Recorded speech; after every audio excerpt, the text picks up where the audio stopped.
रोटी राम महाराज की समाधि स्थल पर पुष्पांजलि करने के बाद आप सबसे संवाद करने का सौभाग्य प्राप्त हो रहा है। भाइयों बहनों, जब मैं बुंदेलखंड आता हूं तो मुझे बुंदेलखंड के तीर्थों, वीरों वीरांगनाओं, किस भूमि के प्रति अपार सम्मान का भाव मेरे मन में उमड़ता है और इसीलिए इस धरती पर आपको जन्म लेने का सौभाग्य प्राप्त हुआ है। मैं इसके लिए आप सबका हृदय से अभिनंदन करता हूं, आप सबका यहां पर इस अवसर पर स्वागत भी करता हूं। आज माघी पूर्णिमा है। संगम में अपार संख्या में श्रद्धालु जन स्नान कर रहे हैं और साथ ही साथ संत शिरोमणि रविदास जी महाराज की पावन जयंती भी आज है। मैं आज प्रातः काल वाराणसी में सीर गोवर्धन स्थित स्वामी जी के संत शिरोमणि रविदास जी महाराज की पावन जन्मस्थली का दर्शन करने के लिए गया था। लाखों की संख्या में श्रद्धालु जन देश के कोने कोने से आकर के भारत की संत परंपरा के प्रति सम्मान का भाव व्यक्त कर रहे हैं। और आज ये मेरा सौभाग्य है कि मुझे इससे पहले राठ में स्वामी ब्रह्मानंद जी महाराज और यहाँ पर स्वामी रोटी राम जी महाराज की समाधि स्थली पर दर्शन करने और पुष्पांजलि करने का सौभाग्य प्राप्त हो रहा है। भाइयों बहनों, मैं आज जब आपके बीच में आया हूं, मैं उपचुनाव में आया था, आपका आभार व्यक्त करने के लिए मैं आया हूं कि आपने उपचुनाव में श्री युवराज सिंह को भारी बहुमत से विजयी बना करके भेजा था। मेरी इच्छा थी उसके बाद भी आने की, लेकिन कोरोना महामारी में आपने देखा होगा पूरी दुनिया को इस महामारी ने कैसा पस्त किया है। लाखों लोग दुनिया के अंदर मर गए हैं, लेकिन भारत के अंदर प्रधानमंत्री मोदी जी के नेतृत्व में प्रत्येक नागरिक के जीवन को बचाने और जीविका को बचाने का जो अभिनव कार्यक्रम हुआ है, उस अभिनव कार्यक्रम को उत्तर प्रदेश ने प्रधानमंत्री जी के मार्गदर्शन में तेजी के साथ आगे बढ़ाने का कार्य किया। और आज मैं कह सकता हूं कि कोरोना की पहली वेव रही हो या दूसरी, तीसरी वेव, जैसे हम लोगों ने बुंदेलखंड को माफिया राज से मुक्त किया है, ऐसे ही कोरोना से मुक्त करके यहां के जीवन और जीविका को बचाने का काम भी किया है। भाइयों बहनों, कोरोना में आपने देखा होगा फ्री में टेस्ट, फ्री में उपचार और फ्री में वैक्सीन, सबको वैक्सीन। आप सबने वैक्सीन तो लगाई ली होगी। कितने लोगों ने वैक्सीन लगाई है? आप सबका मैं अभिनंदन करता हूं। ये वैक्सीन देश की कोरोना के खिलाफ लड़ाई की एक प्रमुख हथियार है और आपने वैक्सीन लगा करके देश को कोरोना पर विजय प्राप्त करने का एक आह्वान किया है। भाइयों बहनों, देश की कोरोना के खिलाफ इस लड़ाई को मजबूती के साथ आगे बढ़ाने के लिए आप सब ने वैक्सीन लिया है, लेकिन जो लोग वैक्सीन का विरोध करते थे, इस चुनाव में उनको मुंह तोड़ जवाब देने की आवश्यकता है कि कोरोना के से हमारी रक्षा मोदी जी की वैक्सीन ने किया है, तो हम इसी वैक्सीन देने वाले का समर्थन भी चुनाव में करेंगे। दूसरा, भाइयों बहनों, सबको वैक्सीन, फ्री में वैक्सीन के साथ साथ अब तक महामारी के दौरान होता था कि जितनी मौतें बीमारी से होती थी, उससे ज्यादा मौतें होती थी भूख से। लेकिन कोरोना में कोई व्यक्ति भूख से न सोए। लॉकडाउन के दौरान भी कम्युनिटी किचन के माध्यम से, और चाहे कोरोना कालखंड में हमारे सांसद, हमारे विधायक, हमारे जिलाध्यक्ष, हमारे पदाधिकारी एक एक व्यक्ति का हाल लेते रहे, प्रवासी हो या निवासी, सभी लोगों का हाल लेते रहे। और उत्तर प्रदेश का कोरोना मॉडल देश के अंदर, दुनिया के अंदर एक मॉडल के रूप में देखा गया। अगर हमने फ्री वैक्सीन, सबको वैक्सीन दी है, तो भाइयों बहनों, हर गरीब को महीने में 2 बार फ्री में राशन देने का काम भी किया है। याद करिए, 2017 के पहले यही राशन या तो सपा के लोग खा जाते थे, उनके गुर्गे खा जाते थे, या बहनजी का हाथी डकार जाता था। बहनजी के हाथी का पेट तो इतना बड़ा है कि पूरा उत्तर प्रदेश के गरीबों का राशन उसमें समा जाए तब भी उसका पेट नहीं भरता है। और इसलिए भाइयों बहनों, मैं आज आपका आह्वान करने के लिए इसीलिए आया हूं।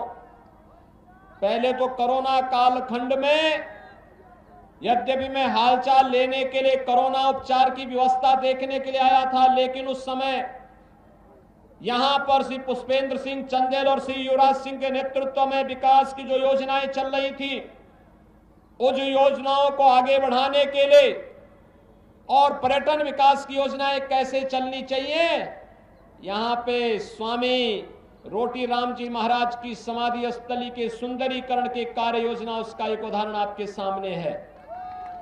कोरोना ने हमारे जीवन की गति को थामने का प्रयास किया, लेकिन हम रुके नहीं, डिगे नहीं, लगातार काम करते रहे। कभी यहां पर सांसद और विधायक तो मौजूद थे ही, बाबूराम निषाद भी लगातार यहां पर चेयरमैन के रूप में काम करते रहे, आपके बीच में कार्य करते रहे। जिलाध्यक्ष भारतीय जनता पार्टी का संगठन लगातार कार्य करता रहा। लेकिन क्या सपा बसपा के नेता, कांग्रेस के नेता भी चुनाव के उस कोरोना के दौरान आए थे क्या? हालचाल लेने के लिए आए थे? आज उनसे पूछा जाना चाहिए। जो लोग विपत्ति के समय आपका सहयोगी नहीं बन सकते, क्या संकट का साथी ही सच्चा साथी होता है? शेष तो अवसरवादी होते हैं, और भाइयों बहनों, इन अवसरवादियों से बचने की आवश्यकता है। दूसरा, मुझे आपसे एक बात और कहनी है, और बात कहनी है 2017 के पहले आपके सामने सुरक्षा का एक संकट था। बेटियां स्कूल नहीं जा पाती थी, महिलाएं बाजार नहीं जा पाती थी। प्राकृतिक संसाधनों से भरपूर इस बुंदेलखंड के संसाधनों पर माफियाओं का कब्जा था। भू माफिया हावी थे, खनन माफिया हावी थे, वन माफिया हावी थे, और हर प्रकार का माफिया यहां हावी होकर के कैसे यहां की जिंदगी को तबाह कर रहा था। 2017 के बाद आपने इन माफियाओं को बर्बाद होते हुए देखा होगा। इन माफियाओं के ऊपर सरकार की शक्ति और सरकार के बुलडोजर को चलते हुए देखा होगा। और मैं आज एक बार फिर बुंदेलखंड की धरती को बताने के लिए आया हूं कि भाइयों बहनों, भारतीय जनता पार्टी की सरकार बनने दीजिए। अपराध और अपराधियों के प्रति और माफियाओं के प्रति यही शक्ति बरकरार रहेगी जो अब तक है, और बुंदेलखंड विकास की एक नई ऊंचाइयों को फिर से छूता हुआ दिखाई देगा। बुंदेलखंड एक बार फिर से विकास की नई ऊंचाइयों को प्राप्त करेगा। आज हम बुंदेलखंड एक्सप्रेसवे बना रहे हैं। मैं भी देख रहा था, मुझे पुष्पेंद्र जी हेलीकॉप्टर से बता रहे थे कि ये एक्सप्रेसवे, बुंदेलखंड एक्सप्रेसवे बन रहा है। भाइयों बहनों, ये जिस दिन पूरा होगा, इसमें हर जनपद में हम औद्योगिक क्लस्टर बनाएंगे, और औद्योगिक क्लस्टर में तमाम फैक्ट्रियां बनाएंगे। और मैं आपको कह सकता हूं कि आने वाले समय में बुंदेलखंड के किसी नौजवान को नौकरी और रोजगार के लिए बुंदेलखंड के बाहर नहीं जाना पड़ेगा, पूरे देश को बुंदेलखंड में आना पड़ेगा नौकरी करने के लिए। 2017 के पहले बुंदेलखंड में सबसे ज्यादा किल्लत थी पानी की। आज तो आपके यहां हर जगह हर घर नल की योजना लागू हो रही है ना, हर गांव में चल रही है ना काम, पाइप बिछ रहा है ना, कोई संदेह तो नहीं ना सरकार की नियत पे। ये काम 2017 के पहले भी हो सकता था, लेकिन भाइयों बहनों, पहले की सरकारों में न विजन था, न इच्छा शक्ति थी, और जो कुछ बच जाता था वो भ्रष्टाचार के हवाले कर दिया जाता था। आज तो अर्जुन सहायक परियोजना जैसी 1 दर्जन बुंदेलखंड की परियोजनाओं को हम पूरा कर चुके हैं, और अभी तो भाइयों बहनों, केन बेतवा नदी जोड़ो अभियान को आगे बढ़ा रहे हैं। 45,000 करोड़ रुपए का ये प्रोजेक्ट है। जिस दिन ये पूरा होगा, हमने पुष्पेन जी से कहा है, आप हमीरपुर की योजना भी बनाइए। केन बेतवा का पानी हमीरपुर में जहां आप कहेंगे वहां तक पहुंचाने का काम भी करेंगे। आप इसकी चिंता मत करना। भाइयों बहनों, 2017 के पहले क्या आपको बिजली मिलती थी? आज तो मिल रही होगी ना, क्योंकि सपा बसपा के लोग अंधेरे में रहने के आदी थे, इसलिए बिजली नहीं देते थे। क्योंकि रात के ही अंधेरे में यहाँ के संसाधनों पर डकैती डालते थे, किसानों के खेतों को काट करके लेके चले जाते थे, किसान के मशीन का जो है वो चोरी करके पंपिंग सेट उठा देते थे। आज तो चोरी नहीं होती होगी ना, आज तो अराजकता नहीं है ना। अंतिम डकैत गौरी यादव भी मारा जा चुका है, और कोई भी डकैत खड़ा होगा और बुंदेलखंड के संसाधनों पर हमला करेगा तो फिर उसकी वही दुर्गति होगी जो इससे पहले माफियाओं की हुई है। भाइयों बहनों, मैं आपका आह्वान करने के लिए आया हूं। आप याद करिए, 2017 में जब सरकार बनी थी, हमने सबसे पहला काम किया था किसानों की कर्ज माफी का, और अकेले हमीरपुर में 41,000 किसानों का कर्ज माफ हुआ था। हमीरपुर जिले में 41,000। और भाइयों बहनों, मैं आपसे 41,473 किसानों का कर्ज माफ हुआ था हमीरपुर जनपद में, और आज 1,76,617 किसानों को प्रधानमंत्री किसान सम्मान निधि में 6,000 रुपए सालाना देने का कार्य प्रधानमंत्री मोदी जी के नेतृत्व में भारतीय जनता पार्टी की डबल इंजन की सरकार कर रही है। भाइयों बहनों, अकेले हमीरपुर जनपद में 15,000 गरीबों के लिए एक मकान दिया जा चुका है। समाजवादी पार्टी की सरकार में जीरो था, क्योंकि काम जीरो, गरीब को मिलने वाला हिस्सा भी जीरो, क्योंकि गरीब का ये मकान का पैसा, पेंशन का पैसा, ये सब ये हड़प जाते थे, इनके गुर्गे खा जाते थे।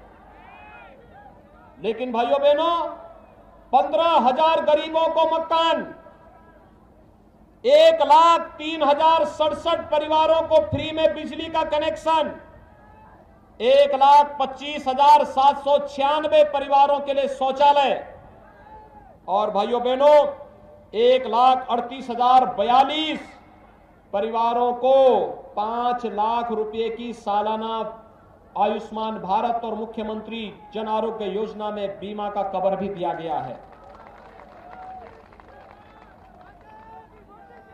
भाइयों बहनों, 10 लाख लोगों को हर महीने फ्री में 2 बार राशन देने का काम किया जा रहा है। मैं देख रहा था समाजवादी पार्टी के अध्यक्ष का बयान, कहते हैं सरकार आएगी तो हम भी प्रयास करेंगे।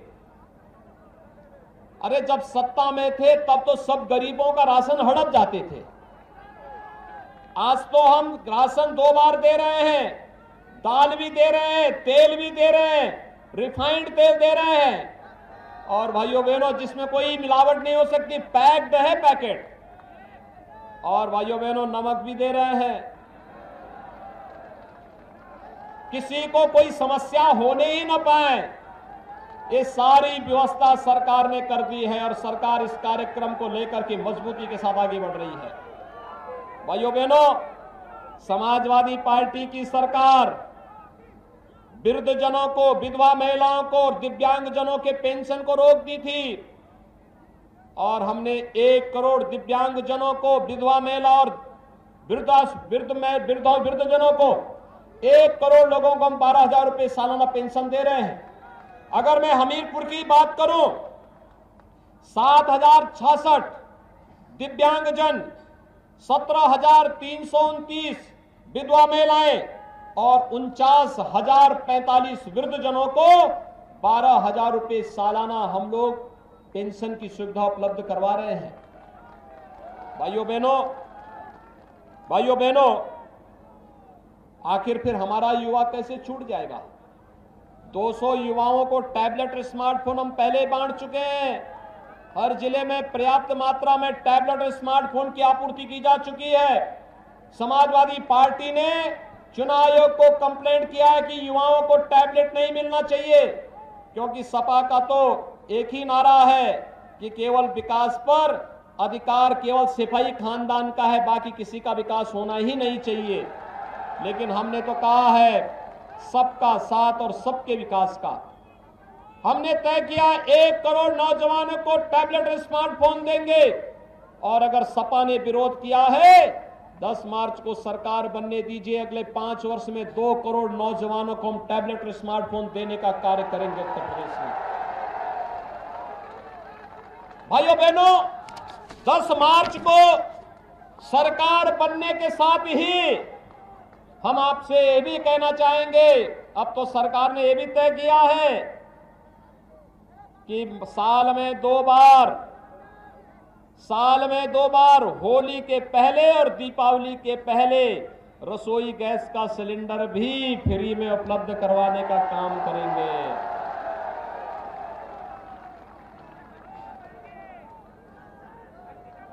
भाइयों बहनों, विकास, सुशासन, गरीब कल्याण, नौजवान का रोजगार, समाजवादी पार्टी हमीरपुर में, बांदा में, महोबा में उनके गुर्गे तमंचे के अवैध फैक्ट्री चलाते थे। यहां के नौजवानों के जीवन के साथ खिलवाड़ करते थे। भाइयों बहनों, हमने तो बुंदेलखंड में बुंदेलखंड एक्सप्रेसवे भी दे दिया है और डिफेंस कॉरिडोर भी दे दिया है। अब बुंदेलखंड का नौजवान जब यहां पर बनी हुई तोप पर बैठ करके पाकिस्तान की सीमा में गरजेगा तो दुश्मन के छक्के छूट जाएंगे। और इसीलिए मैं आपसे अपील करने के लिए आया हूं कि भाइयों बहनों, भारतीय जनता पार्टी ने अपने एक युवा कार्यकर्ता को मनोज प्रजापति को अपना प्रत्याशी बनाकर के आपके बीच भेजा है।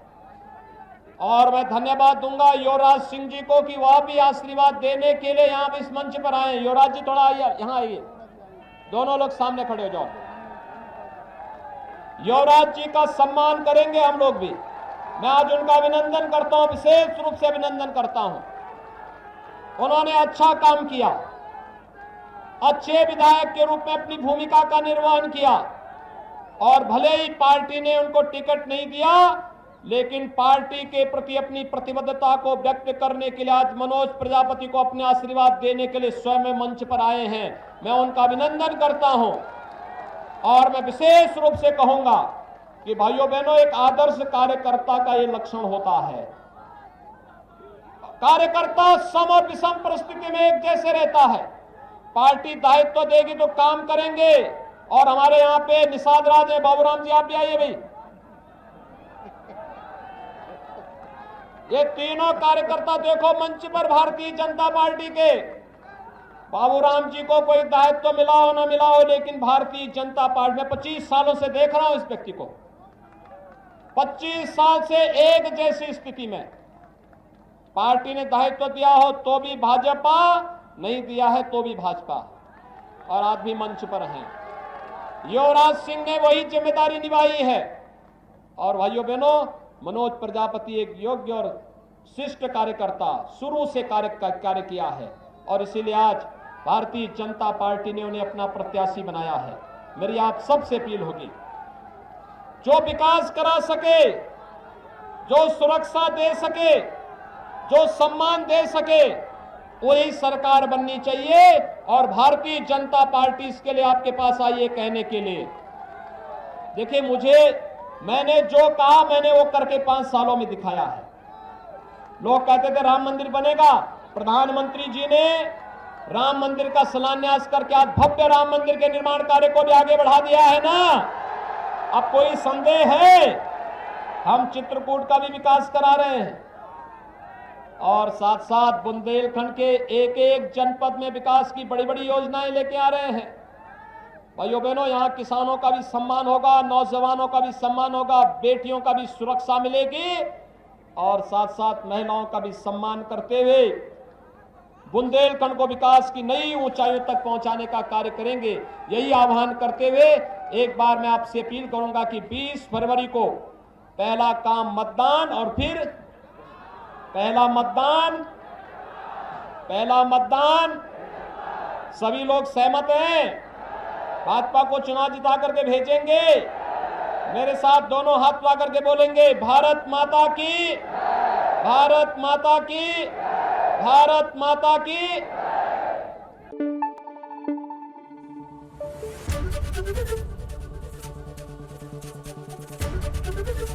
एबीपी गंगा, खबर आपकी, जुबान आपकी।